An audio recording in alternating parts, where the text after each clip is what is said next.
नाज़रीन, अवामी न्यूज़ में ख़बरनि जो सिलसिलो जारी है। हिन वक़्तु असीं तव्हांखे खिप्रो में ख़बर ॾींदा हलूं त सिहत ई इंसान जी हयाती ऐं ज़िंदगी जे संगम सां हर साह वारी शइ सां जुड़ियल आहे। जी आहे त जहान आहे हेल्थ इज़ वेल्थ। दुनिया में हथ धोइण जो आलमी ॾींहुं मल्हाइण वारो प्रोग्राम जे तहत खिप्रो लॻ ॻोठ फैज़ मोहम्मद हिंगोरजे जे गवर्नमेंट बॉयज़ प्राइमरी स्कूल में ग्लोबल हैंड्स वॉश डे जी तक़रीब पाक मिशन सिविल सोसाइटी ऐं तइलीम खाते जे गॾियल तावन सां हिकु प्रोग्राम मुनक़द कयो वियो आहे, जंहिंमें स्कूल जे शागिर्दनि, उस्तादनि, वालिदिन, ॻोठाणनि, सिविल सोसाइटी जे कारकुननि ऐं सहाफ़ियुनि समेत वॾे अंग में माण्हुनि शिरकत कई है। प्रोग्राम में हथ धोइण जे आलमी ॾींहुं जे हवाले सां सिहत जे आलमी इदारे तरफ़ां 15 अक्टूबर 2008 खां ही ॾींहुं हथ धोइण जे आलमी ॾींहुं करार ॾियण खां पोइ हर साल दुनिया में हिन ॾींहुं खे मल्हाइण लाइ माण्हुनि में सुजागी, आगाही ऐं सिहत जे असूलनि ते अमल करण लाइ पाक मिशन सिविल सोसाइटी जे प्रोग्राम मैनेजर फिनाज़ जान चयो त सिहत जे असूलनि ते ज़िंदगी गुज़ारण हर इंसान जो बुनियादी हक़ आहे। असांखे सिहत जे आलमी इदारे जे चार्टर ते अमल करण घुर्जे। इन मौके ते डॉक्टर सलीम जट चयो त सुधरियल ऐं लेखियल पढ़ियल मुआशरे में हिन ॾींहुं खे वॾी अहमियत हासिल आहे, जंहिं जे करे असां मौज़े मर्ज़ सां मुक़ाबिलो करे सघूं था। यंग सोशल रिफॉर्मर्स जे मंसूर कुंभर चयो त सिहत जे आलमी इदारे तरफ़ां अॼोके ॾींहं ते वॾा सेमिनार, रैलियूं, आगाही प्रोग्राम मुनक़द करे माण्हुनि में सुजागी पैदा करण घुर्जे त जीअं कोरोना जहिड़े मौज़े मर्ज़ मां छुटकारो हासिल करे सघिजे। अब्दुल रहमान VIP चयो आहे त अचो त अॼोके ॾींहं ते अहद वफ़ा कयूं त हिन वबाई बीमारियुनि खां मात ॾियण लाइ सिहत जे असूलनि ते अमल करियूं ऐं हिन जी पंहिंजे घर खां शुरूआत कयूं। जॾहिं त प्रोग्राम में हथ धोइण जी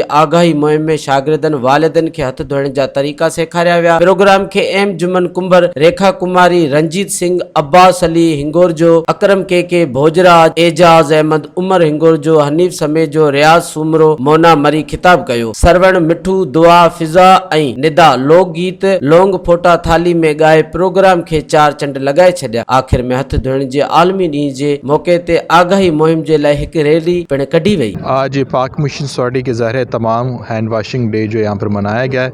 ये दिन का मनाने का मकसद था कि स्कूल के बच्चे, उनको आगाही दी जाए, ख़ासतौर पर जहाँ पर जो कोरोना चल रहा है कि उसके हवाले से भी लोग हमारे बच्चे हैं जो अवेयर हों और बार बार हाथ धोएं। हाथ धोने की जो प्रैक्टिस है बार बार करते रहें ताकि कोविड से भी बच सकें, कोविड से और जो दीगर बीमारियां उनसे भी बच सकें।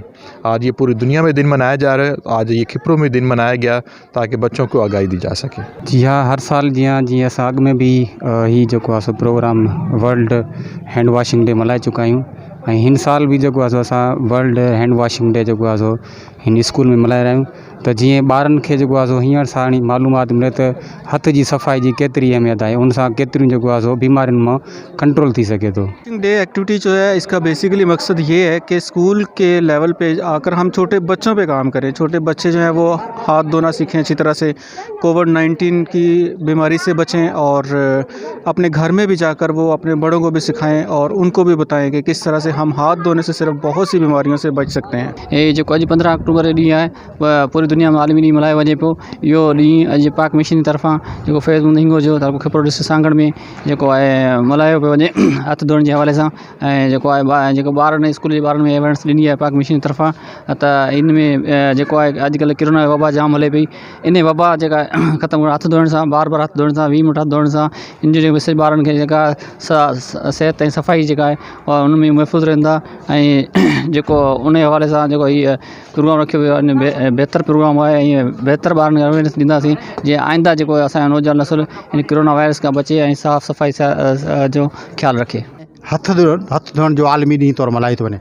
उन मुनासिबत सां अॼु तलको खिप्रो जे गवर्नमेंट बॉयज़ प्राइमरी स्कूल ऐं government boys lower secondary school Faiz Mohammad Hingorjo में हथ धोइण जो आलमी ॾींहुं जे हवाले सां हिकु तक़रीब मुनक़द कई वई। उन तक़रीब में एजुकेशन डिपार्टमेंट ऐं पाक मिशन सोसाइटी जी गॾियल तावन सां हिन स्कूल में हिकिड़ी तक़रीब मुनक़द थी जंहिंमें सभई शागिर्दनि, उस्तादनि, वालिदीननि, ॻोठाणनि ऐं मुख़्तलिफ़ नेकमंदनि, मुख़्तलिफ़ मक़तफ़ के माण्हुनि शिरकत कई ऐं इन पैगाम ज़रिए असां पूरी दुनिया में हिकिड़ो क़िस्म जो पैगाम ॾियणु चाहियूं था त सिहत इंसान लाइ, दुनिया लाइ, समाज लाइ, सोसाइटी लाइ, माहौल लाइ तमामु अहम ज़रूरी निहायत आहे। मज़ीद खबरों और तफसीलात के लिए विज़िट करें हमारी वेबसाइट www.awamiNewsHD.com।